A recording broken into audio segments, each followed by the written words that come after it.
शावी Shah channel के मुअज़्ज़ज़ दोस्तों को बज़म में एक दफा फिर खुशामदीद कहते हैं। दोस्तों, एक बहुत ही प्यारी सी गजल आप लोगों की समाअतों की नजर करने जा रहा हूं। ये एक बात समझने में रात हो गई है, ये एक बात समझने में रात हो गई है। मैं उससे जीत गया हूं या मात हो गई है।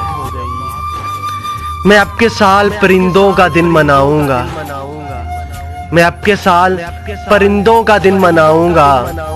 मेरे करीब के जंगल से बात हो गई है।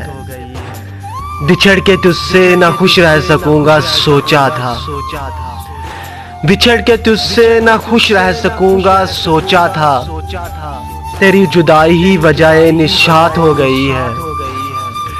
मैं जंगलों की तरफ चल पड़ा हूँ छोड़कर घर, मैं जंगलों की तरफ चल पड़ा हूँ छोड़कर घर। ये क्या घर की उदासी भी साथ हो गई है।